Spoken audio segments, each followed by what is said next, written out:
Hello, everyone, and welcome back to this episode of the Better World Humans podcast. My name is Justin Furtado, and I'm going to be your host. Today, I interview Paul Solomon, Executive Director of Sponsors, Inc. in Lane County, Oregon. What is Sponsors, Inc., you may ask? It's an organization providing services to those who have been formerly incarcerated. And why is that important, you may ask? Because there's a huge stigma around those who have been formerly incarcerated, and we do deep dive on how important transitional housing is, mentorship and access, and services surrounding job applications and workshops. So let's dive in.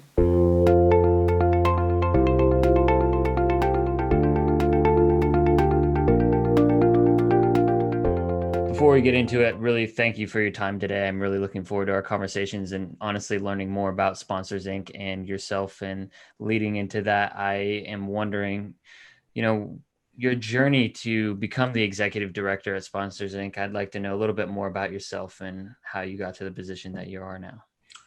Yeah. Thanks for that question and the introduction.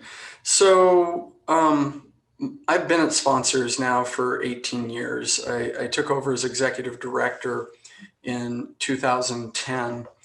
I came to this work kind of accidentally.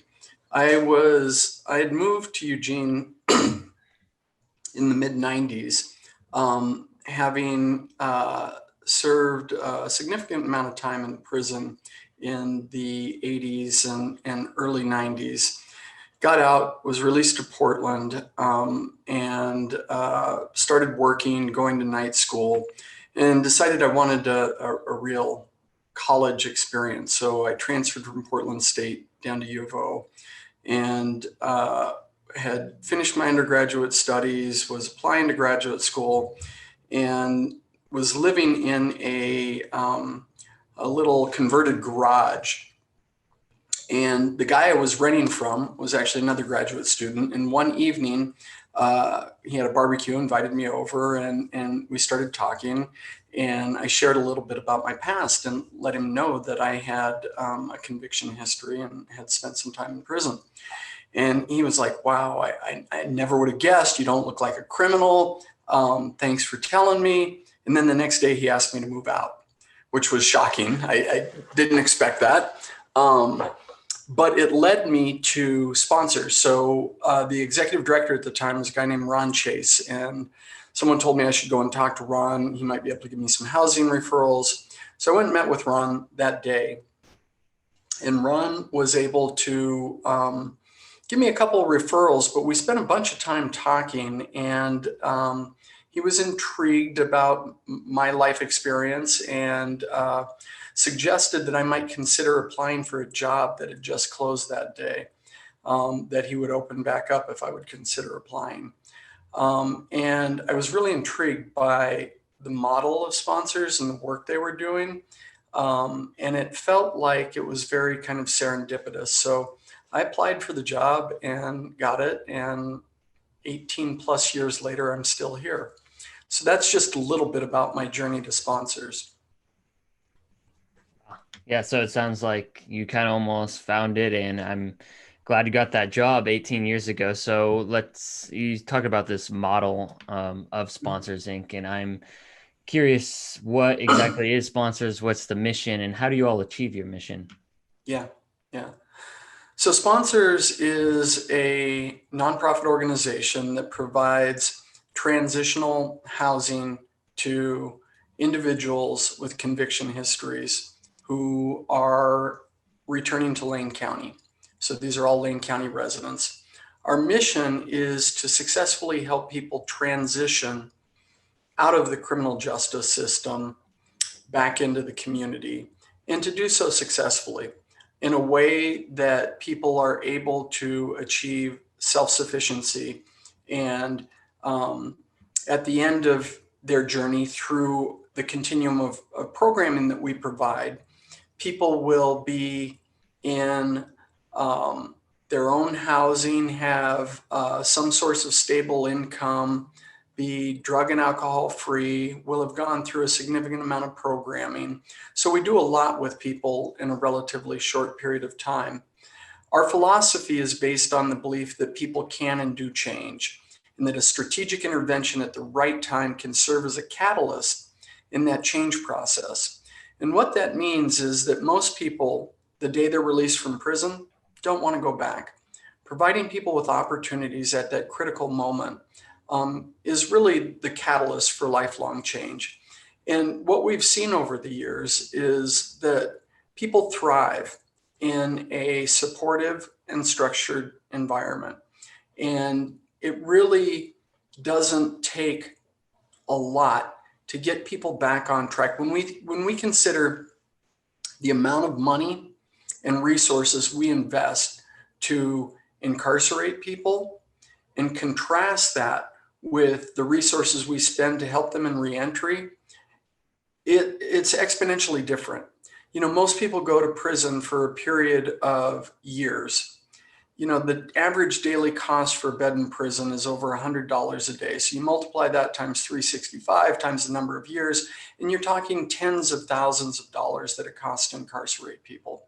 Conversely, we provide an intervention for a relatively short period of time. Most people are with us somewhere between 60 and 120 days in our transitional housing programs, during which time we provide a wide range of services.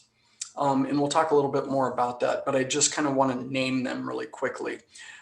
We provide 24-hour-a-day staffing, intensive case management, employment services, mentoring programs, behavioral health services, drug and alcohol treatment, legal services, and a range of other supports designed to help people decrease future involvement in the criminal justice system. Before we dive into those Yeah. those various services, I want to touch back on the transitional housing piece, and you could even see the importance of the transitional housing piece in your story. And I just want to know, Yeah. why is that transitional housing so important after someone gets released from being incarcerated? Right. Yeah, great question. So, to be really clear, we are serving people that don't have any other housing options. So they are being released from custody, homeless, and in most cases, indigent, meaning they have no money at all. In some cases, people will have a couple $100 that they maybe saved up while they're in prison, working for, 13 or 15 cents an hour. But for the most part, they don't have any resources. So providing stable housing, to me, is one of the most critical factors. You can provide all these other services that I just named, but if people don't have a place to lay their head at night that is safe, that is free from drugs and alcohol and negative influences, it's practically impossible to succeed under those conditions. Just think about it for a minute. If you spent 3 or 4 or 5 years in prison, and actually I want to paint a picture for you for a second. Imagine that you were at a party during non-COVID time when people could actually get together and party, and had too much to drink, drove home, got in an accident, and hurt somebody. You were charged with driving under the influence, vehicular assault, and you were sentenced to prison. 3 years later, you're getting out. Now imagine you don't have any family or support or money. What would you do? How would you meet all of the conditions that are imposed upon you through parole and probation? How would you find a job? How would you find housing? That's exactly where our folks start, from that place of homelessness, without resources, and an expectation that they are going to become tax-paying, law-abiding citizens again.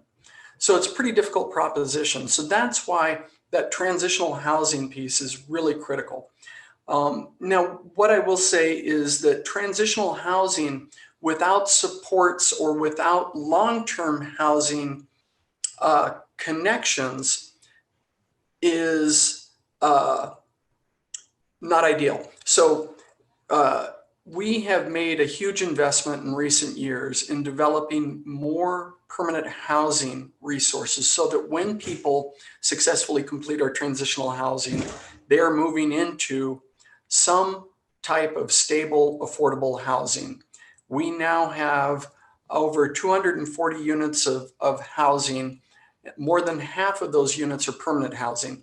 In addition, we've cultivated relationships with affordable housing providers and Lane County's Housing Authority, Homes for Good. They have given us a priority preference for their Section 8 voucher program. So we're able to get access to subsidies to help people get into private market housing. And then we have our own properties, which are these beautiful housing projects that we have either built from the ground up or have purchased existing properties and renovated them. So we're creating opportunities for people to succeed in the long term beyond just our transitional housing. So imagining this piece of housing as like the foundation, really, if I'm thinking about it as a house, it's like the foundation of success for an individual after they're released from being incarcerated. And then this foundation is built upon all the other elements of a house. So could you talk about the other services that sponsors provides? Yeah, yeah, that's a great question. Um, so one of the things that we do when people come into our programs is we do a battery of assessments to really determine what are the constellation of services that are going to work best for an individual. We do a needs assessment, we do housing assessments, we do a mental health assessment, and we often do drug and alcohol assessments. Um, and that gives us a roadmap. And with that roadmap, we begin making referrals to programs that we provide on site, or in some cases to outside partner agencies. So the programs that we provide include an employment program in our reentry resource center that provides a range of supports to help people find stable housing or stable employment. We provide workshops to help people with interviewing skills, resume writing, uh, uh, financial management. We do mock interviews with people. We have an on the job training contract through Lane Workforce Partnership, where we can write contracts with local businesses that help pay the wages for the first 12 weeks of a person's employment while they're getting trained. So all of these things help us. And then we've cultivated relationships with local employers who are willing to hire people in our programs, what we call second chance employers. And these are businesses that believe that people who have paid the price for the crimes they've committed deserve a second chance. And what we've seen is that people in our programs are very motivated to get a job. They show up on time. They're drug and alcohol free. And they really want that opportunity to succeed. And so, what we know anecdotally is they do really well. And what research has shown us is that people with criminal histories, compared to their counterparts, actually are more loyal employees. They have fewer problems and stay on in positions longer than people who don't have conviction histories. So it's really important that we're able to get people employment, or in some cases, we work with people who are disabled. And the goal may be to get them on Social Security so they have some source of stable income.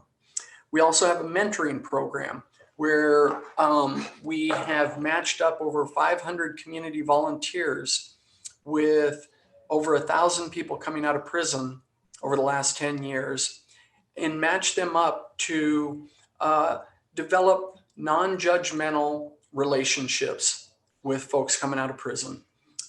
We train, we cultivate, orient, train, and then match people with individuals with similar life experiences, interest, age, range of different factors.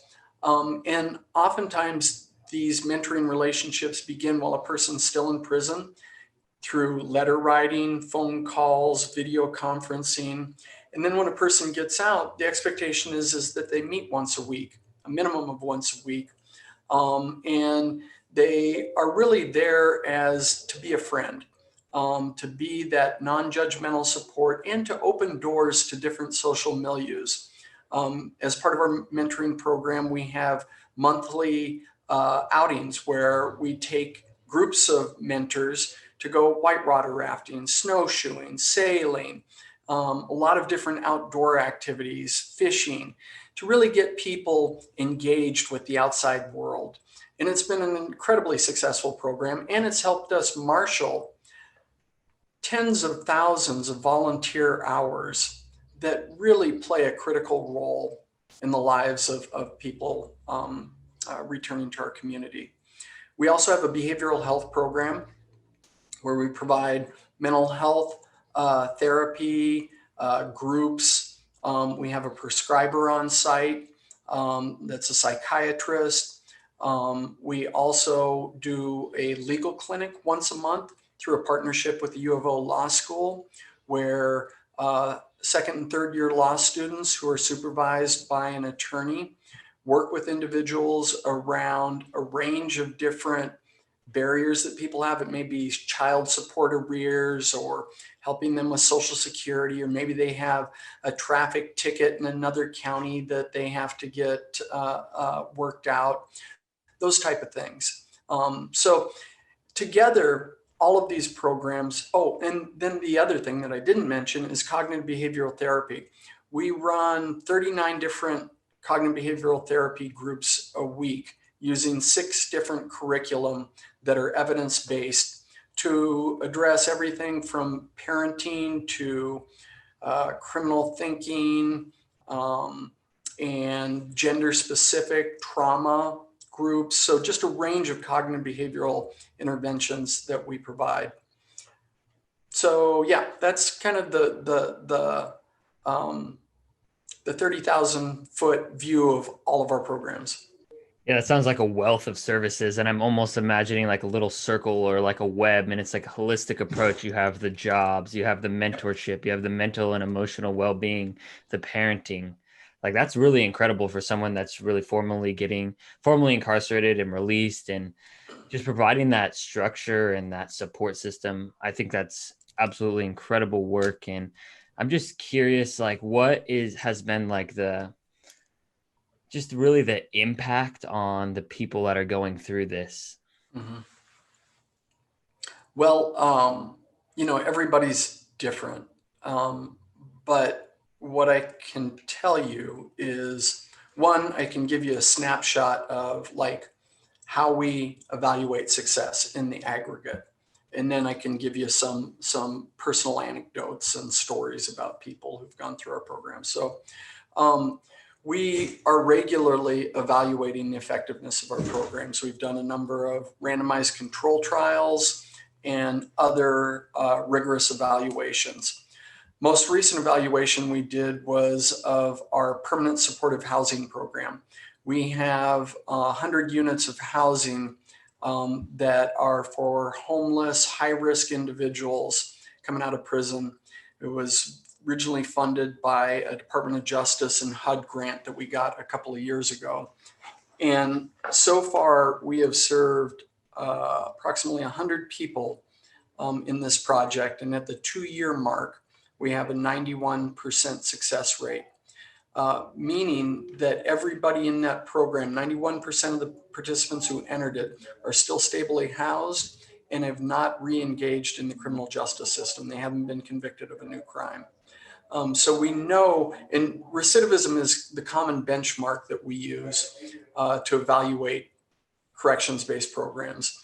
And recidivism means different things in different states, but here in Oregon, it's measured by reconviction of a new crime and return to prison. The other metric is arrest. So we also look at arrest as a recidivating event. So that's one evaluation. We've done a number of other evaluations of our employment program, of our mentoring program. And what we've seen is, in general, our programs reduce recidivism by 50% or more, which is pretty phenomenal. When you consider for each recidivating event, the average cost here in Oregon is over $100,000. So for every person that we help stay out of the system, we're saving a considerable amount of money. Not to mention victimization in the community and the fact that these people are now paying taxes, are contributing family members, are really a part of the community again. So that's kind of the big picture view of the effectiveness of our programs. In terms of what it means for people, it's different for everybody, but we have programs for women with children who are reuniting with their kids and starting over again. And I'll tell you one story of a woman who was released from prison. Her sentence was commuted by the governor with the understanding that she would come to sponsors because she was pregnant when she went into the system. At the time she was arrested, she was engaged with a boyfriend who was dealing drugs, and her crime was really an accessory. She was in a car with him, there were drugs in the car, and they arrested her and sentenced her to prison, even though the drugs weren't hers. So the governor commuted her sentence, allowed her to come out so that she could have her baby not in prison and then have her baby taken away from her, but so that she could return to the community with all of the supports that we provide at sponsors and give birth to her child and begin the process of reintegrating back into the community. She is doing very well. And this is a case of a person who would have, had we not been able to provide these services, would have had her child removed from her when she was in prison. I'll tell you another story about a guy who had been in and out of the criminal justice system for many years. He had served a few long prison sentences. All of his crimes were tied to his mental illnesses. He is schizophrenic and for years struggled to stay on medications and cycled in and out of our jail and prison system. He came through our transitional housing program about 3 years ago. He did very well. We got him stabilized, but the real challenge we had was finding permanent housing for him. We built a new project in 2017, the Oaks at 14th, a 54-unit apartment complex that's permanent supportive housing. When that project opened up, he was one of the first people to move in, and he has thrived there. This is exactly what was missing in the past, a program where he could live independently, but it had the level of structure and support so that when he was having a hard time, he could check in with a case manager. He has a mentor. He has those things in his life that keep him grounded. And so that's just another example of what these programs mean to individuals who, without our supports, likely would not be doing as well as they are today. Yeah, thank you for sharing that. Those are some really incredible stories of reintegrating into the community and providing that support that you all do. And the the work that you do is great, and that's one of the reasons I thought of sponsors and I wanted to, interview you or someone from this the incredible work that you are all doing. And with that, as we're coming to the end of our podcast, is there any way that even myself or people who are listening to this podcast right now can support sponsors in any way? Yeah, absolutely.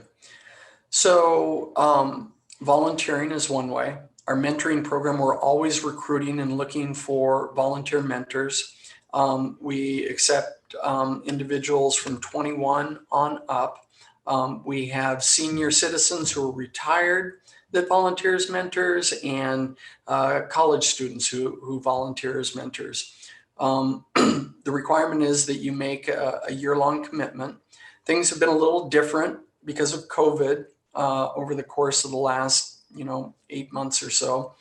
But we've been able to develop a model where people are able to engage in a mentoring relationship. They just don't do it in person. So a lot of it that is done via phone or FaceTime or video conferencing. But that's one of the more powerful ways that people can engage and support the work we do. Donations. Our folks are regularly in need of clothing, household goods, small appliances, those type of things that you often might donate to a Goodwill or someone are things that our folks could use as well. And we have a donation site at our men's facility, Roosevelt Crossing, located at 338 Highway 99 North. We take donations 5 days a week from 8 a.m. to 5 p.m. We can also pick up larger donations. And you can arrange that by calling our main office at 541-485-8341. The other way is by supporting our work through financial contributions. We would not be able to do what we do without community support. Most of our work is funded through contracts with local and state government, but we get a significant amount of support from community donations. And particularly at this time of year when it's cold outside, we have to buy additional supplies, COVID-related PPE, things that our contracts often don't pay for. That's where donations play a really critical role. And if people are interested in making a contribution, any contribution, $5, $10, $500 makes a difference. And people can do that by going to our website, www.sponsorsinc.org, SPONSORSINC.org. Wonderful. Thank you so much for your time today. I really enjoyed our conversation and just listening to the incredible work you all do. Yeah, well, thanks for your time, Justin. I enjoyed engaging in the conversation. Thank you all for listening to this episode of the Better World Humans podcast. I really enjoyed my interview with Paul, and I hope you all did too. I'm feeling inspired. So if you want to hear more inspiring interviews with people that are making a difference in the world, make sure to subscribe to this podcast wherever you listen to podcasts. We really appreciate your time, and we would love to know your feedback. Email us at justin@thebetterworldchallenge.com. Have a great day. Thank you.